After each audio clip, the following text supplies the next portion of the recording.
আসসালামু আলাইকুম সুপ্রিয় শিক্ষার্থীরা, আশা করি আপনারা সবাই ভালো আছেন। আপনাদের সাথে আছি আমি মোহাম্মদ হাকিমুল ইসলাম, পড়াশোনা করছি রাজশাহী বিশ্ববিদ্যালয় ইতিহাস বিভাগে।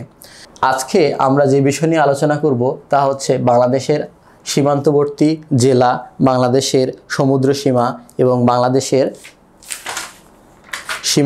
সীমান্ত দৈর্ঘ্য। তো তার আগে বলে রাখছি, যারা আমার পূর্ববর্তী ক্লাস করেননি তারা আমাদের প্লেলিস্ট থেকে পূর্ববর্তী ক্লাসটি করে নেবেন এবং আমাদের সাথে ঘরে বসে থেকে ইউটিউবে সম্পূর্ণ সাধারণ জ্ঞান বাংলাদেশ এবং সাধারণ জ্ঞান আন্তর্জাতিক কোর্সটি শেষ করতে পারবেন একদম ফ্রিতে। আমাদের নাইট 24 ইউটিউব চ্যানেলে প্লেলিস্টে গেলে দুইটি প্লেলিস্ট পাবেন, একটি হচ্ছে সাধারণ জ্ঞান বাংলাদেশ এবং অপরটি হচ্ছে সাধারণ জ্ঞান আন্তর্জাতিক। সেখানে সার্চ করলে সাধারণ জ্ঞানের সকল বিষয় ভিত্তিক ভিডিও দেওয়া আছে, আপনারা দেখতে পারবেন। তো আজকে আমরা দেখব যে প্রথমে দেখব বাংলাদেশের সীমান্তবর্তী জেলা। তো আগে বলে রাখি একবারে বেসিক যে এটা বিষয়টা, সেটা হচ্ছে বাংলাদেশের বিভাগ হচ্ছে 8টি বিভাগের মধ্যে বাংলাদেশের সাথে সীমান্তে অন্য দেশের সংযোগ আছে হচ্ছে 6টি বিভাগের এবং বাংলাদেশের সাথে অন্য দেশের সীমান্ত সংযোগ নেই হচ্ছে 2টি বিভাগের। একটি হচ্ছে ঢাকা বিভাগ আর একটি হচ্ছে বরিশাল বিভাগ। ঢাকা বিভাগের সাথে বাংলাদেশের কোনো বহির্বিশ্বের বা কোনো অন্য দেশের সীমান্ত নেই এবং বরিশাল বিভাগের সাথে সমুদ্রের সীমা রয়েছে। এক্ষেত্রে কোনো অন্য দেশের সাথে বাংলাদেশের কোনো আন্তর্জাতিক সীমা নেই। আচ্ছা, আমরা জানি যে মানচিত্রের উপরের দিকটি হচ্ছে উত্তর দিক, নিচের দিকটি হচ্ছে দক্ষিণ দিক এবং হাতের ডাইনের দিকটি হচ্ছে পূর্ব এবং বামের দিকটি হচ্ছে পশ্চিম দিক। তো আমরা এই ক্লাসটি করার পূর্বে অবশ্যই বাংলাদেশের মানচিত্র সঙ্গে নেব এবং তার দিকে তাকাবো মাঝে মাঝে এবং দেখার জন্য আমি যে বিষয়গুলো বলবো। তো আমি বাংলাদেশের এই দিকটা, নিচের দিকটা অবশ্যই দক্ষিণ দিক আমরা জানি, উপরের দিক যেহেতু উত্তর দিক। তো বাংলাদেশের চাঁপাইনবাবগঞ্জ জেলা দিয়ে একটি আন্তর্জাতিক নদী বাংলাদেশে প্রবেশ করেছে, যার ভারতের নাম হচ্ছে গঙ্গা, বাংলাদেশের নাম হচ্ছে পদ্মা। এই পদ্মা নদীর নিচে, ঠিক নিচে এই বরাবর দক্ষিণ পশ্চিম দিকের এই অংশটুকু, ঠিক এই অংশটুকু বাংলাদেশে খুলনা বিভাগ অবস্থিত। তাহলে আমি আবার বলি যে পদ্মা নদীর ঠিক নিচে দক্ষিণ দিকে বাংলাদেশের এই অংশটুকু হচ্ছে খুলনা বিভাগ। আর এই খুলনা বিভাগে জেলা রয়েছে 10টি। তার মধ্যে 6টি জেলার সাথে বাংলাদেশের সাথে ভারতের সীমান্ত রয়েছে। ঠিক এই জায়গাটুকু দেখব বাংলাদেশের সাথে ভারতের কুষ্টিয়া জেলার সীমান্ত রয়েছে।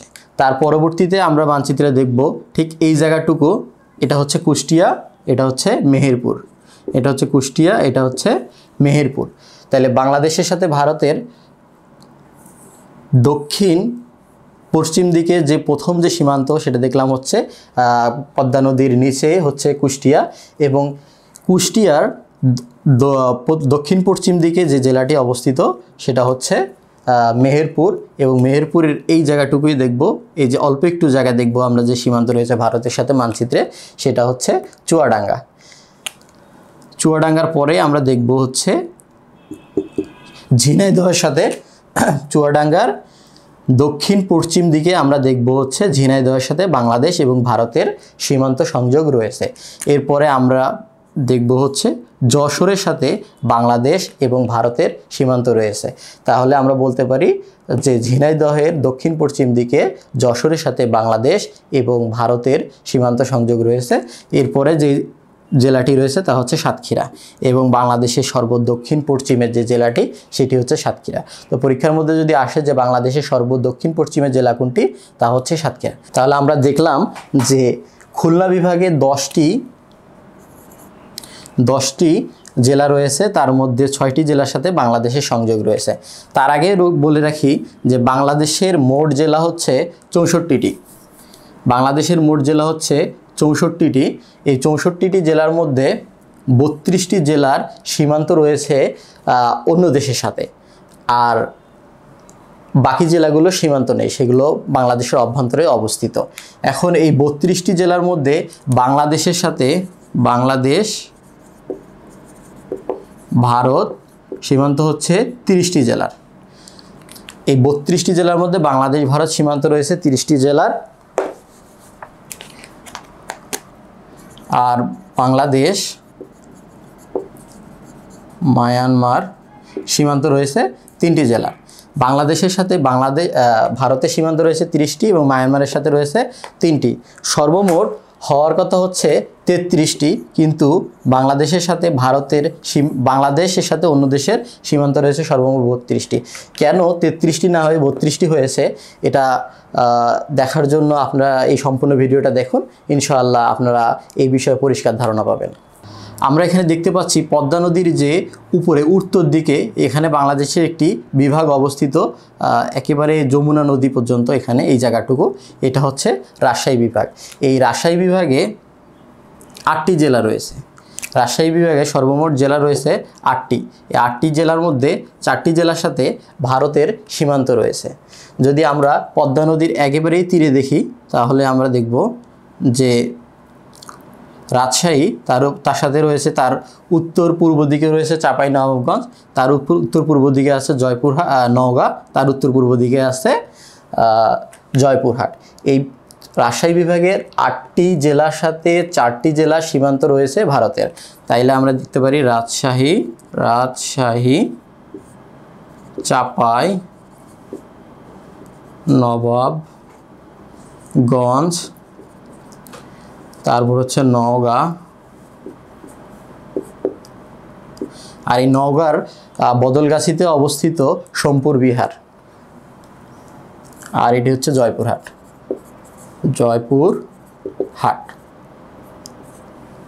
তো আমরা সকলে অবশ্যই ক্লাসটি করার সময় মানচিত্র সাথে রাখবো। আচ্ছা, রাজশাহী বিভাগে ঠিক উপর থেকে উত্তর দিকের এই ঠিক ভাঁজের এই অংশটুকু মানচিত্রে দেখব যে এই উত্তরের সম্পূর্ণ অংশটি হচ্ছে রংপুর বিভাগ, আর এই রংপুর বিভাগের জেলা রয়েছে 8টি। রংপুর বিভাগের 8টি জেলার মধ্যে 6টি জেলার সাথে বাংলাদেশ এবং ভারতের সীমান্ত রয়েছে। সবার এই জয়পুরহাটের উপরে দেখব যে একটি জেলা রয়েছে, তা হচ্ছে দিনাজপুর, আর এই দিনাজপুর জেলার সাথে বাংলাদেশ এবং ভারতের সীমান্ত রয়েছে। দিনাজপুর জেলার উপরেই ঠাকুরগাঁও জেলার উপরে রয়েছে পঞ্চগড়, এবং পঞ্চগড়ের ঠিক উত্তর পূর্ব দিকে অবস্থিত হচ্ছে নীলফামারী, এবং নীলফামারীর উত্তর পূর্ব দিকে অবস্থিত হচ্ছে ঠিক এই জায়গাটুকুই আর লালমনিরহাট, এবং লালমনিরহাটের ঠিক এই জায়গাটুকু অবস্থিত হচ্ছে কুড়িগ্রাম, লালমনিরহাট, নীলফামারী, পঞ্চগড়, ঠাকুরগাঁও।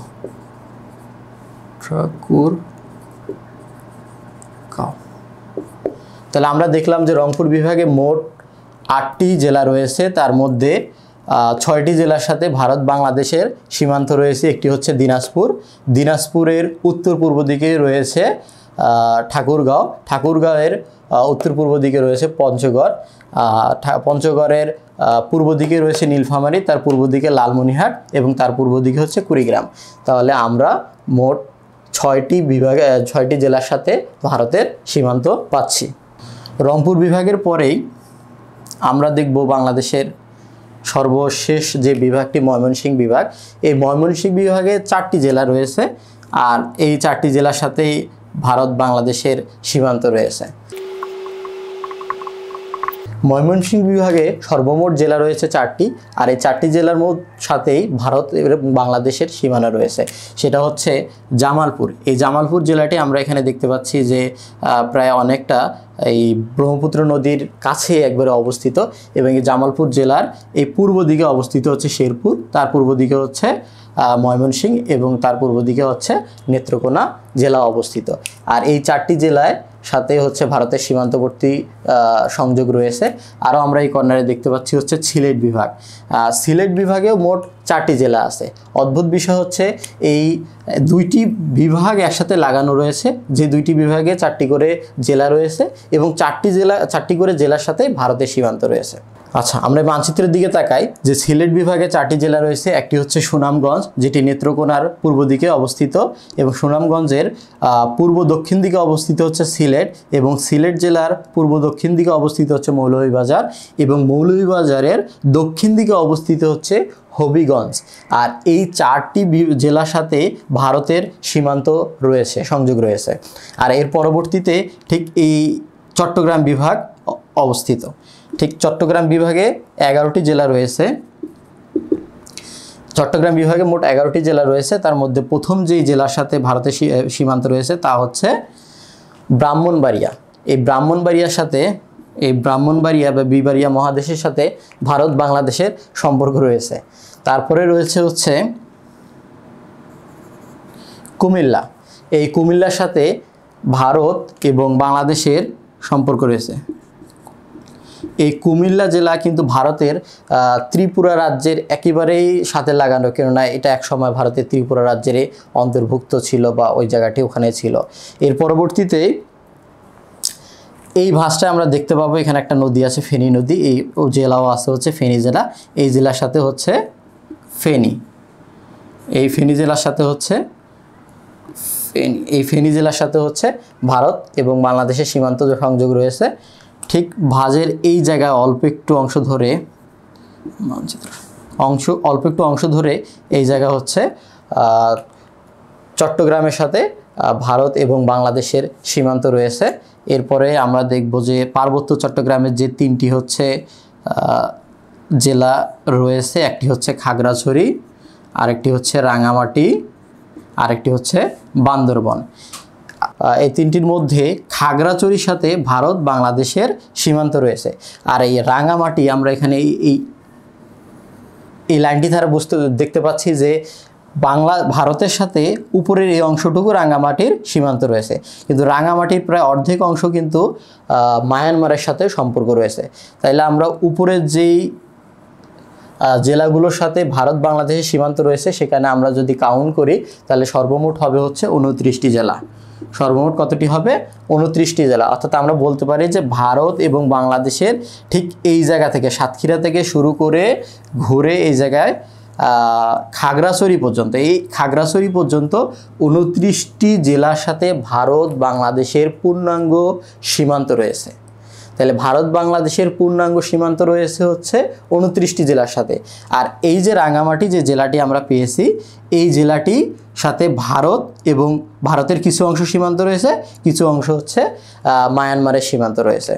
ঠিক তার নিচে, রাঙামাটির নিচে যে বান্দরবন এবং কক্সবাজার আছে, এর সাথে হচ্ছে মায়ানমারের পূর্ণাঙ্গ সীমান্ত রয়েছে। তাহলে আমরা এখানে দেখতে পারি যদি এটা কক্সবাজার হয় আর এটা যদি হচ্ছে রাঙামাটি হয়, বান্দরবন হয়, এটা যদি বান্দরবন হয়, তাইলে ঠিক এই যে এই লাইনের নিচে এই 2টি জেলার সাথে কক্সবাজার আর হচ্ছে বান্দরবনের সাথে ভারত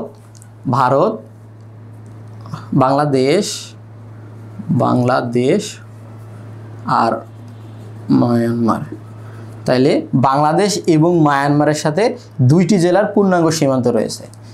তাহলে আমরা পেলাম ভারত বাংলাদেশের সাথে 29টি এবং মায়ানমার ও বাংলাদেশের সাথে পেলাম হচ্ছে 2টি পূর্ণাঙ্গ সীমান্ত। আর একটি জেলা, এই রাঙামাটি জেলাটির সাথে আমরা ভারতের এবং মায়ানমারের 2টা দেশের সীমান্ত পেয়েছি। তাইলে সেই একটি এখানে আমরা কাউন্ট করি, তাইলে 29 আর 2 হচ্ছে 31 আর 1 হচ্ছে 32। তাইলে বাংলাদেশের সাথে ভারতের সীমান্ত সংযোগ রয়েছে 30টি জেলা, বাংলাদেশের সাথে ভারতের সীমান্ত সংযোগ রয়েছে 30টি জেলায়, মায়ানমারের সাথে সংযোগ রয়েছে 3টি জেলার। কিন্তু একটি জেলা সেটা হচ্ছে রাঙামাটি, যার সাথে ভারত এবং বাংলাদেশের সম্পর্ক রয়েছে। এই জন্য মোট সীমান্তবর্তী জেলা হচ্ছে 32টি। কিন্তু যদি পরীক্ষার মধ্যে এভাবে আসে যে বাংলাদেশ এবং ভারতের সীমান্তবর্তী জেলা কয়টি, তাহলে দিতে হবে 30টি। বাংলাদেশ এবং মায়ানমারের সীমান্তবর্তী জেলা কয়টি, তাহলে 3টি। আর যদি এভাবে আসে যে ভারত এবং বাংলাদেশের পূর্ণাঙ্গ সীমান্তবর্তী জেলা কয়টি, তাহলে 29টি। ভারত এবং মায়ানমারের পূর্ণাঙ্গ সীমান্তবর্তী জেলা কয়টি, তাহলে 2টি। কেননা একটি জেলার সাথে ভারত এবং বাংলাদেশের সংযোগ রয়েছে, সেটা হচ্ছে কম্বাইন বলতে চলে। আচ্ছা, এবার আমরা দেখব বাংলাদেশের সীমান্ত দৈর্ঘ্য। বাংলাদেশের সীমান্ত দৈর্ঘ্য বলতে গেলে বাংলাদেশের যে সীমানা রয়েছে তার দৈর্ঘ্য কত, সহজ কথায়। তো বাংলাদেশের সর্বমোট সীমান্ত দৈর্ঘ্য হচ্ছে 5138 কিলোমিটার। বাংলাদেশের সর্বমোট সীমান্ত দৈর্ঘ্য হচ্ছে 5138 কিলোমিটার। এখন আমরা একটু আগে বাংলাদেশের সীমান্তবর্তী যে জেলাগুলো ছিল সেগুলো দেখছি এবং দেখলাম যে রাঙামাটি জেলা দুইটি দেশের সাথে রয়েছে, আর বাকি জেলাগুলো আমরা দেখলাম হচ্ছে 30টি হচ্ছে ভারতের সাথে, আর 29টি হচ্ছে পূর্ণাঙ্গ ভারতের সাথে, আর 2টি হচ্ছে পূর্ণাঙ্গ মায়ানমারের সাথে। এখন কথা হচ্ছে মায়ানমারের সাথে এই সীমান্ত দৈর্ঘ্য কত, এবং ঠিক এই জায়গায় রাঙামাটির এই জায়গা থেকে এই সাতক্ষীরা পর্যন্ত এই সম্পূর্ণ অংশটুকু ভারতের সাথে বাংলাদেশের সীমান্ত দৈর্ঘ্য কত। তাহলে আমরা এখানে এই সাতক্ষীরা থেকে শুরু করে খুলনা বিভাগ, রাজশাহী বিভাগ, রংপুর বিভাগ, ময়মনসিংহ বিভাগ, সিলেট বিভাগ, চট্টগ্রাম বিভাগ, এই সম্পূর্ণ বিভাগে যে দৈর্ঘ্যটা রয়েছে ভারতের সাথে তা হচ্ছে 4156 কিলোমিটার। তাইলে পরীক্ষার মধ্যে এভাবে আসে যে বাংলাদেশের সাথে ভারতের সীমান্ত দৈর্ঘ্য কত। তাইলে পরীক্ষা অবশ্যই আমাদের দেখতে হবে যে কার সাথে চাইছে, সেটা কি মায়ানমারের সাথে চেয়েছে নাকি ভারতের সাথে চেয়েছে।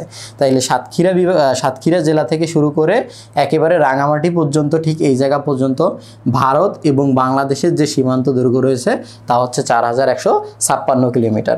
এবং ঠিক এই অংশটুকু অর্থাৎ রাঙামাটির এই অর্ধেক থেকে শুরু করে এই কক্সবাজার পর্যন্ত বাংলাদেশ এবং মায়ানমারের যে সীমান্ত রয়েছে তা হচ্ছে 711 কিলোমিটার। তা কত? 711 কিলোমিটার। এবং ঠিক আমরা এই সাতক্ষীরার এই জায়গা থেকে দেখতে পাচ্ছি যে বাংলাদেশের এই জায়গাটুকু হচ্ছে বঙ্গোপসাগরের সাথে সংযুক্ত, যেখানে আমরা দেখতেছি যে এই সম্পূর্ণ অংশটি বঙ্গোপসাগরের সাথে সম্পর্কিত এবং এই সম্পূর্ণ অংশটির দৈর্ঘ্য হচ্ছে 271 কিলোমিটার। 271 কিলোমিটার। তাহলে বাংলাদেশের মোট যে সীমান্ত দৈর্ঘ্য এই 271, 711 এবং 4156 কিলোমিটার যোগ করলে আমরা 5138 কিলোমিটার পাবো। তাহলে আমি আরেকবার বলছি যে বাংলাদেশের সাথে ভারতের অর্থাৎ এই সাতক্ষীরা থেকে শুরু করে এই সম্পূর্ণ খুলনা বিভাগ, রাজশাহী বিভাগ, রংপুর বিভাগ, ময়মনসিংহ বিভাগ, সিলেট, তারপর হচ্ছে চট্টগ্রাম বিভাগের রাঙামাটির এই পর্যন্ত এই অংশটুকুর দৈর্ঘ্য হচ্ছে 4156 কিলোমিটার। এবং ঠিক রাঙামাটির এই জায়গা থেকে শুরু করে কক্সবাজার পর্যন্ত বাংলাদেশ এবং ভারত, বাংলাদেশ এবং মায়ানমার, বাংলাদেশ এবং হচ্ছে মায়ানমারের যে দৈর্ঘ্য রয়েছে সীমান্ত দৈর্ঘ্য তা হচ্ছে 271 কিলোমিটার। এবং বঙ্গোপসাগরের সাথে বাংলাদেশের যে দৈর্ঘ্য রয়েছে তা হচ্ছে 711 কিলোমিটার। আর এই বঙ্গোপসাগর, মায়ানমার এবং হচ্ছে ভারত, এই তিনটি যোগ করলে 5138 কিলোমিটার পাবো, যা বাংলাদেশের পূর্ণাঙ্গ সীমান্ত দৈর্ঘ্য। আমার সাথে যারা জিকে ক্লাসটি করছেন nahid24.com চ্যানেলে আমি পড়াচ্ছি হচ্ছে জিকে ম্যাজিক বই থেকে। আপনারা চাইলে ঘরে বসে থেকেই সাধারণ জ্ঞানের সম্পূর্ণ কোর্সটি, বাংলাদেশ এবং আন্তর্জাতিক সম্পূর্ণ কোর্সটি একদম ফ্রিতে শেষ করতে পারেন এবং আমাদের এই জিকে ম্যাজিক বইটি ক্রয় করতে পারেন nahid24.com বা রকমারি.com থেকে। এখন আমরা দেখব হচ্ছে বাংলাদেশের সমুদ্র সীমা। আচ্ছা, সমুদ্র সীমা সম্পর্কে বলতে গেলে আন্তর্জাতিক যে সমুদ্র আইন আছে আনক্লস, এটা হচ্ছে আন্তর্জাতিক বিষয়ে সমুদ্র সম্পর্কে সর্বোচ্চ আইন। আমরা একটু লিখে নেই, ইউনাইটেড নেশন। তাহলে পরীক্ষার মধ্যে অনেক সময় আসে যে আন্তর্জাতিক ক্ষেত্রে সমুদ্রের সর্বোচ্চ আইন কি, সেটা হচ্ছে আনক্লস, যার পূর্ণরূপ হচ্ছে United Nation Convention on the law for the sea. এই আন্তর্জাতিক সমুদ্র আইন অনুসারে একটি দেশের সমুদ্রের সীমা নির্ধারণ করা হয়। তো বাংলাদেশের যে সমুদ্র সীমা সে সম্পর্কে জানার আগে আমরা দেখব যে একটা দেশের সমুদ্র সীমা আসলে কত কিলোমিটার বা কত নটিক্যাল মাইল হয়ে থাকে। একটি দেশের যেখানে সমুদ্র সীমা শুরু হয় সেখান থেকে 12 নটিক্যাল মাইল, 12 নটিক্যাল মাইল সেখান থেকে 12 নটিক্যাল মাইল হচ্ছে একটি দেশের রাজনৈতিক সমুদ্র সীমা বা আঞ্চলিক সমুদ্র সীমা বলা হয়। এখন কথা হচ্ছে যে রাজনৈতিক সমুদ্র সীমা বা আঞ্চলিক সমুদ্র সীমা কি, অর্থাৎ এই একটি দেশের সমুদ্র স্থলভাগ থেকে সমুদ্র যেখানে শুরু হয়েছে সেই 12 নটিক্যাল মাইলের ভিতরে সেই দেশটি তার সকল রাজনৈতিক কর্মকাণ্ড চালিয়ে যেতে পারবে, অর্থাৎ সেটা তার নিজের একেবারে অঞ্চল বা এলাকা হিসাবে সেখানে সামরিক ঘাঁটি স্থাপন করতে পারবে, সেখানে যে কোনো কিছু করতে পারবে। আন্তর্জাতিক সমুদ্র আইন আনক্লোজ অনুসারে একটি দেশের সমুদ্র সীমা যেখানে শুরু হয় সেখান থেকে 200 নটিক্যাল মাইল 200 নটিক্যাল মাইল পর্যন্ত বলা হয় যে অর্থনৈতিক সমুদ্র সীমা, বা এই অর্থনৈতিক সমুদ্র সীমাকে বলা হয় এক্সক্লুসিভ ইকোনমিক্স জোন। অর্থাৎ একটা দেশের সমুদ্র সীমা যেখানে শুরু হয় সেখান থেকে 200 নটিক্যাল মাইল হচ্ছে অর্থনৈতিক সমুদ্র সীমা, বা একে বলা হয় এক্সক্লুসিভ ইকোনমিক জোন। অর্থাৎ এই 200 নটিক্যাল মাইলের মধ্যে যদি কোনো খনিজ সম্পদ, কোনো গ্যাস ক্ষেত্র বা যে কোনো কিছু যদি পাওয়া যায় সেটি হচ্ছে সেই দেশের, অর্থাৎ সেই দেশ এর অর্থনৈতিক ক্ষেত্রে ব্যবহার করতে পারবে কিন্তু রাজনৈতিক ক্ষেত্রে ব্যবহার করতে পারবে না। তাহলে আমরা মাথায় রাখবো 12 নটিক্যাল মাইল হচ্ছে আঞ্চলিক সমুদ্র সীমা। আঞ্চলিক সমুদ্র, আঞ্চলিক বা রাজনৈতিক, তাহলে 12 নটিক্যাল মাইল হচ্ছে আঞ্চলিক বা রাজনৈতিক সমুদ্র সীমা এবং 200 নটিক্যাল মাইল হচ্ছে এক্সক্লুসিভ ইকোনমিক জোন, যেটাকে আমরা অর্থনৈতিক সমুদ্র সীমা বলে থাকি। এবং আন্তর্জাতিক আইন আনক্লোজ অনুসারে সমুদ্র সীমা যেখানে শুরু হয় সেখান থেকে 350 নটিক্যাল মাইল 350 নটিক্যাল বলা হয় মহীসোপান অঞ্চল 350 নটিক্যাল মাইল পর্যন্ত বলা হয় মহীসোপান অঞ্চলে। অর্থাৎ এই অঞ্চলটি হচ্ছে একটি দেশের নিজের সমুদ্র সীমা বলে গণ্য হবে, কিন্তু আন্তর্জাতিক আইন আনক্লোজ অনুসারে যদি 350 নটিক্যাল মাইলের পরেও যদি অগভীর সমুদ্র অঞ্চল থাকে সেটিও একটি দেশের নিজের সমুদ্র অঞ্চল বলে বিবেচিত হবে। তো বাংলাদেশ স্বাধীন হচ্ছে 1971 সালে, কিন্তু এর পরবর্তীতে বাংলাদেশের যে সীমান্ত এই নিয়ে ভারত এবং মায়ানমারের সাথে সর্বদাই বিবাদ লেগে আছে। তো সমুদ্র বিষয়ে বাংলাদেশের সাথে ভারতের এবং বাংলাদেশের সাথে মায়ানমারের সমুদ্র বিবাদ শুরু থেকে আছে। তো সর্বশেষ সেটা হচ্ছে একটি 2012 সালে 14 মার্চ হচ্ছে বাংলাদেশের সাথে মায়ানমারের যে সমুদ্রে যে বিবাদটা ছিল সেটি হচ্ছে সমাধান হয়েছে। ইটলস। আচ্ছা, বাংলাদেশের সাথে মায়ানমারের যে সমুদ্রে যে বিবাদ ছিল, বাংলাদেশ মায়ানমার যে সমুদ্রে যে বিবাদ ছিল তা হচ্ছে আন্তর্জাতিক আদালত ইটলস অনুযায়ী এই যে বিবাদটা এটা সম্পূর্ণ হয়েছিল। আর আমরা এটা মনে রাখবো যে এই যে ইটলসের হচ্ছে সদর দপ্তর হচ্ছে জার্মানির হামবুর্গে, আর এটা হচ্ছে 1988 সালে প্রতিষ্ঠিত হয়েছে হচ্ছে এই আদালতটি। আর এই ইটলসের পূর্ণরূপ হচ্ছে ইন্টারন্যাশনাল ট্রাইব্যুনাল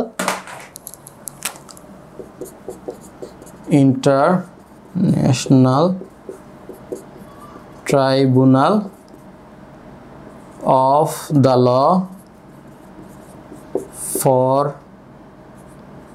দ্য সি, অর্থাৎ এটাও সমুদ্র বিষয়ক একটি আন্তর্জাতিক আদালত, যার পূর্ণরূপ হচ্ছে International Tribunal of the law for the sea. এই আদালতের বিচার কার্য অনুযায়ী বাংলাদেশ 2012 সালের 14 মার্চ এই যে সমুদ্রের সীমা যে বিবাদ ছিল বাংলাদেশ এবং মায়ানমারে, তা নিজেদের যে অংশ দাবি করছিল বাংলাদেশ তা সম্পূর্ণ অংশটিয়ে তারা পায়। বাংলাদেশের সাথে বিবাদ ছিল হচ্ছে মায়ানমারের 1,11,631 বর্গ কিলোমিটার। অর্থাৎ আমরা তো জানি মায়ানমারটা ঠিক এই জায়গার মধ্যে, ঠিক এই যে রাঙামাটি, বান্দরবন এবং কক্সবাজারের কিছু অংশ। তো বাংলাদেশ যে অংশটুকু দাবি করছিল সমুদ্রের বিষয়ে যে এই অংশটুকু আমার, কিন্তু মায়ানমার তা আরও চাপিয়ে দিয়ে বাংলাদেশের দিকে দিয়েছিল যে তাদের আরও বেশি অংশ। তো পরবর্তীতে যে মামলা করেছিল বাংলাদেশ খুব সম্ভবত 2008 সালে, সেই মামলার রায় পায় হচ্ছে 2012 সালের 14 মার্চ, এবং বাংলাদেশ যে অংশটুকু পায় তা হচ্ছে 1,11,631 বর্গ কিলোমিটার। এবং এই যে ইটলস যে International Tribunal of the law for the sea আদালতে মামলা হয়, সেখানে বিচারপতি ছিল হচ্ছে 21 জন, যার মধ্যে 20 জন হচ্ছে বাংলাদেশের পক্ষে রায় দেয়, এবং এর ফলে বাংলাদেশ এই সমুদ্র যে সীমাটুকু রয়েছে সেটি লাভ করে। আচ্ছা, বাংলাদেশের সাথে ভারতেরও সমুদ্র বিষয়ে সীমান্ত বিষয়ে দ্বন্দ্ব ছিল, এবং সেটারও মামলা করে বাংলাদেশ ঠিক একই সময় যখন মায়ানমারের সাথে মামলাটি করেছিল, যার রায় পায় হচ্ছে 2014 সালে। 2014 সালে বাংলাদেশ এই মামলার রায় পায়। যে আদালতে মামলা করেন সেটা হচ্ছে PCA, permanent court of arbitration. সেই মামলায় আচ্ছা, বাংলাদেশ এই পার্মানেন্ট কোর্ট অফ আরবিট্রেশনে মামলা করেন পিসিএতে 2008 সালেই, এবং মামলার রায় পায় হচ্ছে 2014 সালে। মায়ানমার বাংলাদেশের ঠিক কিছু অংশ দাবি করেন, কিন্তু বাংলাদেশের সীমানা অনুযায়ী সেটি বাংলাদেশ নিজের অংশ বলে মনে করত, এবং আন্তর্জাতিক যে একটি আদালত সেখানে এই পিসিএতে মামলা করে, এবং যার রায় 2014 সালে পায়। বাংলাদেশ এবং ভারতের যে অংশটুকু নিয়ে বিবাদ ছিল তা হচ্ছে 25,602 বর্গ কিলোমিটার। বাংলাদেশ যে রায় পায় তা হচ্ছে 19,467 কিলোমিটার বাংলাদেশ ভারতের কাছ থেকে লাভ করে। এবং বাংলাদেশের মোট সমুদ্র সীমা হচ্ছে 1,17,000।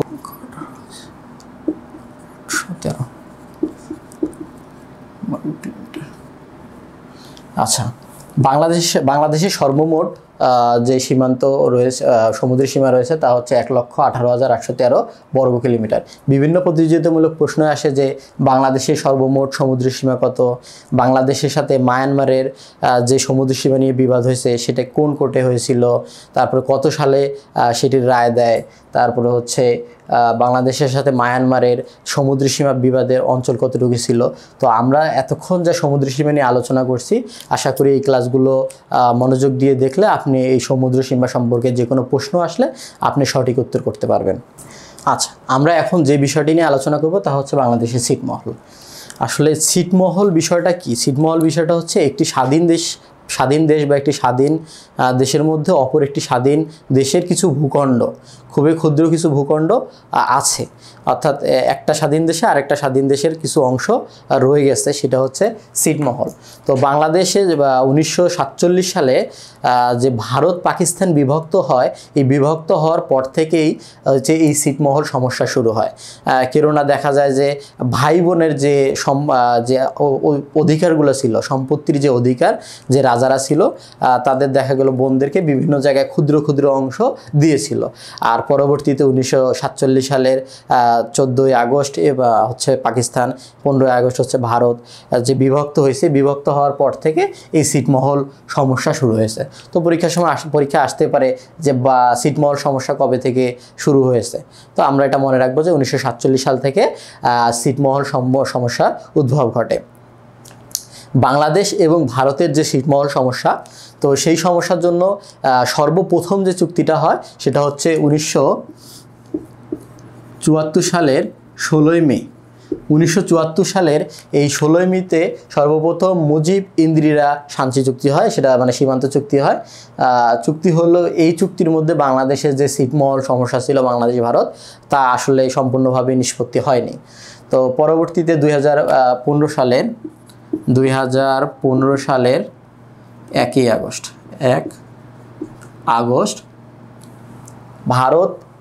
আগস্ট ভারত বাংলাদেশের মানে যে চুক্তি হয় সেই চুক্তি অনুযায়ী বাংলাদেশ এবং ভারতের ছিটমহলের সম্পূর্ণ যে সমস্যাটা ছিল তা নিষ্পত্তি হয়।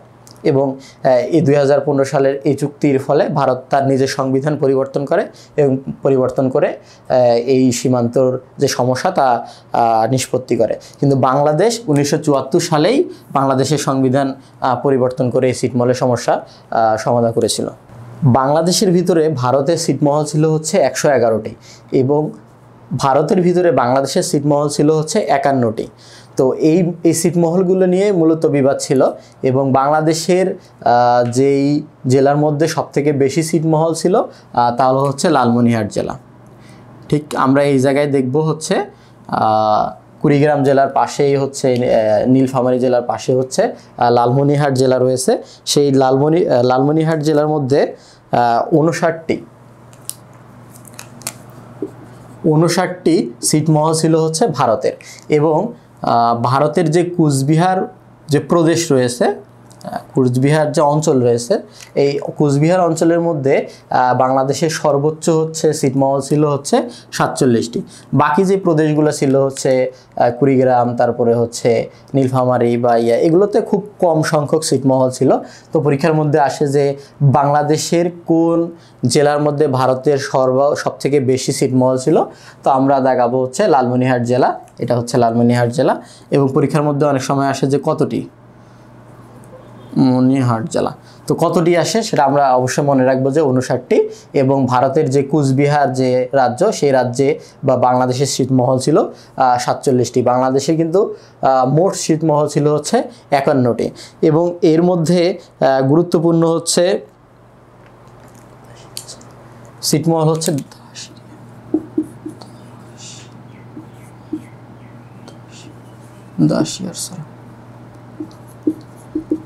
গুরুত্বপূর্ণ একটি ছিটমহল হচ্ছে দাসিয়ারছড়া। এই দাসিয়ারছড়া ছিটমহল নিয়ে অনেক বিবাদ হয়েছিল। তবে আমাদের মনে রাখতে হবে যেটা গুরুত্বপূর্ণ বিষয় পরীক্ষায় আসে, সেটা হচ্ছে এই সর্বপ্রথম এই দাসিয়ারছড়া ছিটমহলেই বাংলাদেশ যখন লাভ পায়, তখন যখন নিজের বলে পায়, তখন সর্বপ্রথম এখানে হচ্ছে বাংলাদেশের পতাকা উত্তোলন হয়। এবং পরবর্তীতে এই দাসিয়ারছড়া ছিটমহলের নামটি পরিবর্তন করে হচ্ছে নাম দেওয়া হচ্ছে মুজিব ইন্দ্রিয়া ইউনিয়ন, আর এটা হচ্ছে কুড়িগ্রাম জেলা অবস্থিত। এটা বিভিন্ন প্রতিযোগিতামূলক পরীক্ষায় আসে, এটা আমরা মনে রাখবো। আর আরেকটি বিষয় হচ্ছে 3 বিঘা করিডর এবং হচ্ছে আমাদের দহগ্রাম আঙ্গুরপোতা যে ছিটমহলটা, এই দহগ্রাম আঙ্গুরপোতা ছিটমহল এবং দহগ্রাম আঙ্গুরপোতা ছিটমহল এবং 3 বিঘা করিডরের যে বিষয়টি, সেটা আমাদের মনে রাখতে হবে। পঞ্চগড় জেলা একটি আমাদের ছিটমহল ছিল, সেটা হচ্ছে বেরুবাড়ি। এই বেরুবাড়ি সীমান্ত থেকে বেরুবাড়ি ছিটমহলটি ছিল প্রায় 17 কিলোমিটার মতন, আর আমাদের এখান থেকে হচ্ছে নেপাল 21-22 কিলোমিটারের মতন হবে। তো আমাদের এই ছিটমহলটা যখন আমাদের ছিল, সেখান থেকে নেপালের দূরত্ব খুবই একবারে কম।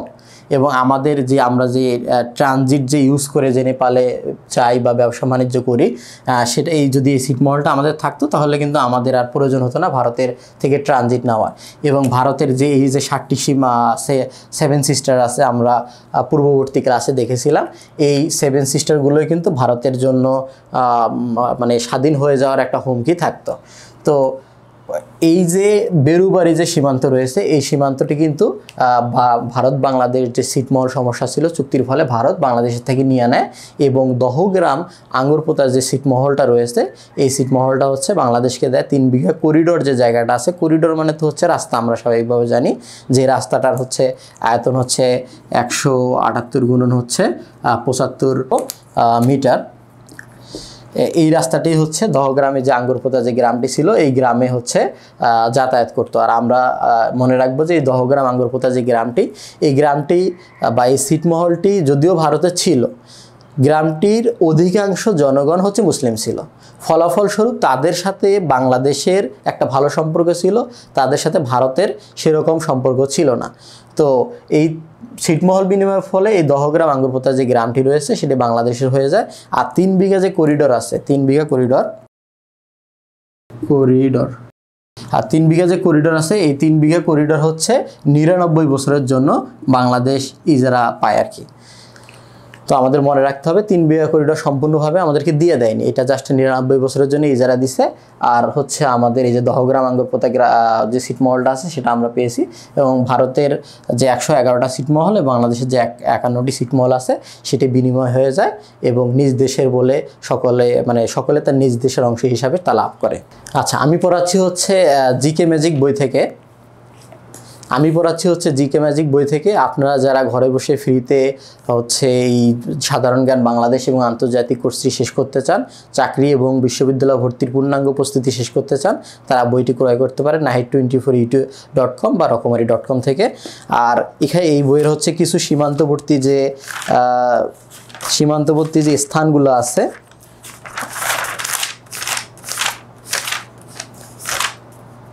যে সীমান্তবর্তী যে গুরুত্বপূর্ণ স্থানগুলো আছে আপনারা দেখতে পাচ্ছেন, যে নীলফামারী, দিনাজপুর, জয়পুরহাট, কুড়িগ্রাম, যেগুলো খুবই গুরুত্বপূর্ণ, যেই জায়গাগুলো দিয়ে ভারত এবং বাংলাদেশের বাণিজ্য হয়। যেমন আমরা কয়েকটি জায়গা বলতে পারি, হচ্ছে যশোরের হচ্ছে বেনাপোল, তার যশোরের যে বেনাপোল বন্দর, এটা খুবই বিখ্যাত। এই বন্দর দিয়ে হচ্ছে ভারত বাংলাদেশের যে বাণিজ্য হয়, প্রচুর পরিমাণে বাণিজ্য হয়, ফলাফলস্বরূপ এই বন্দরটা পরীক্ষা আসার জন্য বেশি গুরুত্বপূর্ণ। তারপরে এর উপরে আমরা দেখতে পারি হচ্ছে কিছু উল্লেখযোগ্য আছে, রাজশাহীর আছে গোদাগাড়ি, পবা, তারপরে হচ্ছে নীলফামারী আছে, চিলাহাটি।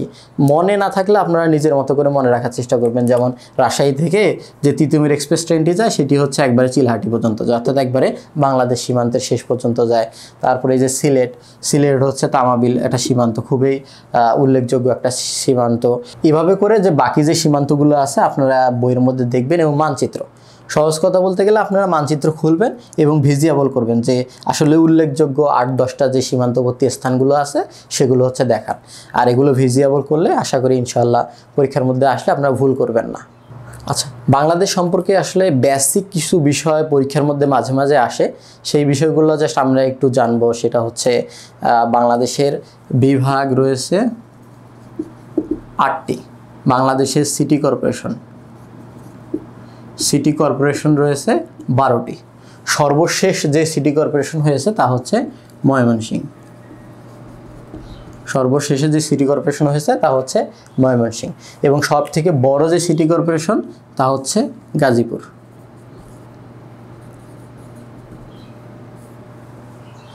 আচ্ছা, এরপরে হচ্ছে বাংলাদেশের সব থেকে বৃহৎ হচ্ছে জেলা, বাংলাদেশের সব থেকে বৃহৎ হচ্ছে, আগে বিভাগ বলি, সর্ববৃহৎ হচ্ছে বিভাগ হচ্ছে চট্টগ্রাম। আয়তনের দিক থেকে সর্ববৃহৎ হচ্ছে চট্টগ্রাম। আর জনসংখ্যার দিক থেকে সর্ববৃহৎ হচ্ছে এই ঢাকা। বাংলাদেশের ঢাকা বিভাগ হচ্ছে জনসংখ্যার দিক থেকে সর্ববৃহৎ, আয়তনের দিক থেকে হচ্ছে চট্টগ্রাম। আর হচ্ছে আয়তনের দিক থেকে, জনসংখ্যার দিক থেকে সব থেকে ছোট বিভাগ হচ্ছে, এটা হচ্ছে জনসংখ্যার দিক থেকে ছোট বিভাগ হচ্ছে বরিশাল। সব থেকে ছোট বিভাগ হচ্ছে বরিশাল। আচ্ছা, জেলার দিকে যদি আমরা দেখি তাহলে এই রাঙামাটি জেলাটি মানচিত্রে আপনারা দেখবেন সব থেকে বড়। আপনারা অবশ্যই মানচিত্র খুলবেন, সেখানে দেখবেন যে বাংলাদেশের যে 64টি জেলা রয়েছে তার মধ্যে এই রাঙামাটি জেলাটি এখানে অবস্থিত, পার্বত্য চট্টগ্রামে। এবং এই রাঙামাটি জেলাটির আয়তন হচ্ছে সব থেকে বড়। তাহলে আয়তনের দিক থেকে সর্ববৃহৎ যে জেলা রয়েছে তা হচ্ছে রাঙামাটি। আর জনসংখ্যার দিক থেকে সর্ববৃহৎ জেলা হচ্ছে অবশ্যই ঢাকা, যেহেতু ঢাকা বাংলাদেশের রাজধানী, প্রাণকেন্দ্র, সকলে তাদের বিভিন্ন জীবিকা অর্জনের জন্য বা বিভিন্ন প্রয়োজনে ঢাকা কেন্দ্রিক হয়ে থাকে আর কি। আর আয়তনে সব থেকে ছোট হচ্ছে নারায়ণগঞ্জ। আয়তনে ছোট জেলা হচ্ছে নারায়ণগঞ্জ। এই বিষয়গুলো আমরা মনে রাখবে, এগুলো বিভিন্ন প্রতিযোগিতামূলক পরীক্ষায় বিভিন্ন সময় এসে থাকে। বাংলাদেশে যে 64টি জেলা আছে এই জেলাগুলো বিভিন্ন সময় বিভিন্ন শাসক দ্বারা শাসিত হতো। তো বিষয়টা হচ্ছে বাংলাদেশে আমরা যদি জনপদগুলো আমরা পরবর্তীতে পড়ব এবং জনপদগুলো দেখি যে বিভিন্ন সময় গৌরসীমানা উপরে ছিল, কখনো নিচে ছিল, অর্থাৎ একটি শাসক তার ক্ষমতা যতটুকু বিস্তার করতে পারছিল তার আয়তন বা তার রাজ্যের আয়তন অত বড় ছিল। তো এর পরিপ্রেক্ষিতে বাংলাদেশের যে জেলাগুলো আছে সেই জেলাগুলোর নাম বিভিন্ন সময়ে পরিবর্তন হয়েছিল আর কি। পূর্বে বিভিন্ন নাম ছিল, এখন বর্তমানে বাংলাদেশ হওয়ার পরে নামগুলো পরিবর্তন হয়েছে। তো তার মধ্যে উল্লেখযোগ্য যেসব নাম পরীক্ষার মধ্যে আসে তা যেমন রাজশাহীর পূর্ব নাম ছিল হচ্ছে রামপুর বোয়ালিয়া, এটা পরীক্ষার মধ্যে প্রায় সময় আসে। তারপর হচ্ছে দিনাজপুরের পূর্ব নাম হচ্ছে গড্ডোয়াল্যান্ড। তারপর হচ্ছে বরিশালের পূর্ব নাম হচ্ছে চন্দ্রদ্বীপ। তারপরে হচ্ছে সিলেটের সিলেটকে বলা হচ্ছে 360 আউলিয়ার দেশ। তারপরে হচ্ছে জালালাবাদ বলা হয়। তারপর হচ্ছে চট্টগ্রামকে বলা হয় 12 আউলিয়ার দেশ। তারপরে হচ্ছে আপনার যশোরকে বলা হয় হচ্ছে খলিফাতাবাদ। এইভাবে করে তারপর হচ্ছে এই যে মুন্সিগঞ্জকে বলা হচ্ছে বিক্রমপুর। এখানে বিষয়টা হচ্ছে কি, এই যে পদ্মা নদী, এই পদ্মা নদীর ঠিক এখানে হচ্ছে লক্ষণ সেনের রাজধানী ছিল হচ্ছে নদিয়া। তো লক্ষণ সেনের আরও একটি রাজধানী ছিল হচ্ছে ঠিক এই যে মুন্সিগঞ্জে, ঢাকা নারায়ণগঞ্জের পাশে আমরা দেখব, ঠিক পদ্মা নদীর পাশে। তো এই লক্ষণ সেনের আরও একটা রাজধানী ছিল, সেটা হচ্ছে নদিয়া, যা বর্তমান হচ্ছে মুন্সিগঞ্জ নামে পরিচিত। তো এই জন্য এই উল্লেখযোগ্য যেসব জেলার পূর্ব নামগুলো আমরা একটু দেখে নেব। আজকের ক্লাসটি আমাদের এ পর্যন্তই। আমাদের যতটুকু ক্লাস হয়েছে আশা করি আপনারা মনোযোগ দিয়ে দেখবেন এবং ক্লাসগুলো সিরিয়ালি দেখার চেষ্টা করবেন, কেননা ইতিহাস হচ্ছে ধারাবাহিক সত্য ঘটনার বিবরণ। আপনি যদি ধারাবাহিকভাবে ক্লাসগুলো না দেখেন তাহলে বুঝতে পারবেন না, এবং না বুঝলে ক্লাসগুলো দেখার প্রতি আপনি দেখতে মন চাবে না। তো আশা করব আমাদের প্লেলিস্টে সকল ক্লাস রয়েছে ধারাবাহিকভাবে, আপনারা ধারাবাহিকভাবে ক্লাসগুলো দেখবেন এবং আমাদের সাথে ঘরে বসে থেকে ইউটিউবে সম্পূর্ণ জিকে কোর্সটি সম্পূর্ণ করবেন। তো সকলে ভালো থাকবেন, সুস্থ থাকবেন। আল্লাহ হাফেজ।